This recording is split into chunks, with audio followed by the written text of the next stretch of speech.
காலைதோறும் கர்த்தருடைய வார்த்தை கேட்க வந்த உங்களை ஆண்டவராக இயேசு கிறிஸ்துவின் இனிய இன்ப நாமத்தினாலே வாழ்த்தி வரவேற்கின்றேன். இன்றைக்குரிய தியானம் லூக்கா 1:40. சகரியாவின் வீட்டிற்குள் பிரவேசித்து எலிசபெத்தை வாழ்த்தினாள். மரியாள் எலிசபெத்தின் வீட்டிற்குள் நுழைந்த உடனேயே எலிசபெத்தை வாழ்த்துகிறாள். மரியாளின் வாழ்த்து தொழியை கேட்டவுடனே எலிசபெத்தின் கர்ப்பத்தில் இருந்த 6 மாத சிசு துள்ளிற்று. பதிலுக்கு எலிசபெத் மரியாளை உரத்த சத்தத்தோடே வாழ்த்துகிறாள். அவள் என்ன சொல்லி வாழ்த்துகிறாள் என்று கவனியுங்கள். உன் கர்ப்பத்தின் கனியும் ஆசீர்வதிக்கப்பட்டது. நீ என் ஆண்டவருடைய தாயார். கர்த்தராலே உனக்கு சொல்லப்பட்டவை நிறைவேறும் என்று சொல்லி வாழ்த்துகிறாள். இந்த இடத்தில் நாம் ஒரு காரியத்தை கவனிக்க வேண்டும். அது என்னவென்றால், தன்னிடம் பேசிய தூதன்தான் மரியாளிடம் போய் பேசியிருப்பான் என்று எலிசபெத்துக்கு தெரியாது. குடும்பத்திலே எலிசபெத்து தான் மூத்தவள், மரியாள் இளையவள். மரியாளும் கர்ப்பவதியானாள் என்று எலிசபெத்துக்கு தெரியாது.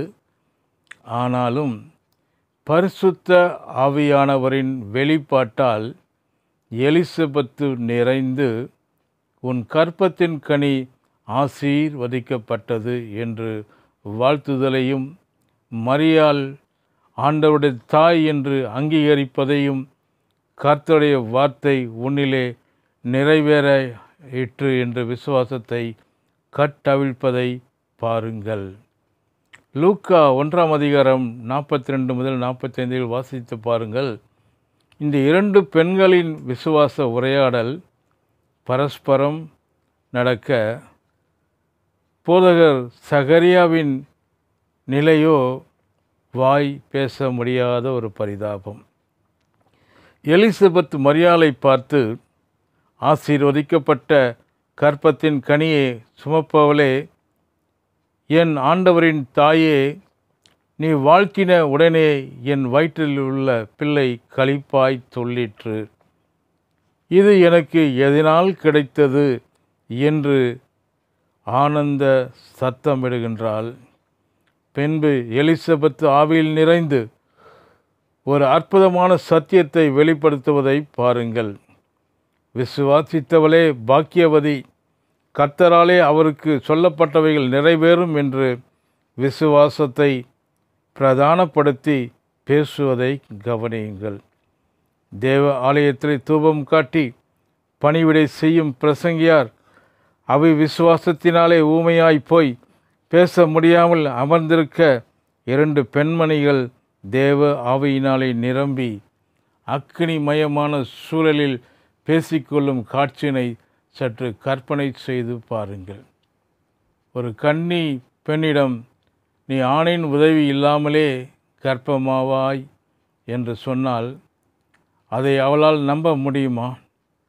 ஆனால் மரியாளோ, அவள் என்ன சொன்னால், உமது வார்த்தையின்படியே ஆக கடவது என்று சொல்லி வார்த்தைகளை விசுவாசித்தால் அது அவளுக்கு அப்படியே நடந்தது. தேவனால் எல்லாம் கூடும் என்று சொன்ன அதே இயேசு தான் விசுவாசிக்கிறவனுக்கு எல்லாம் கூடும் என்றார். இப்பேற்பட்ட விசுவாசம் கொண்டவர்களைத்தான் இயேசு பார்த்து சொல்லுகின்றார். மார்க்கு 11:23, எவனாகிலும் இந்த மலையை பார்த்து நீ பெயர்ந்து சமுத்திரத்திலே தள்ளுண்டு போ என்று சொல்லி, தான் சொன்னபடி ஆகும் என்று சொல்லி, தன் இருதயத்திலே சந்தேகப்படாமல் விசுவாசித்தால் அவன் சொன்னபடியே ஆகும் என்று சொல்லியிருக்கிறார். ஆண், பெண், ஏழை, பணக்காரர், படித்தவர், படிக்காதவர், நாடு, இனம், மொழி, தேசம் என்று வித்தியாசம் இல்லாமல் விசுவாச இருதயம் கொண்ட எந்த ஒரு கடைசி மனிதனும் என்பதுதான் எவனாகிலும் என்பதன் அர்த்தம். கர்த்தர் தாமே இந்த வார்த்தைகளை ஆசீர்வதிப்பாராக. ஆமேன். நாளை தினத்தில் இந்த மீண்டும் தொடர்ந்து கேளுங்கள்.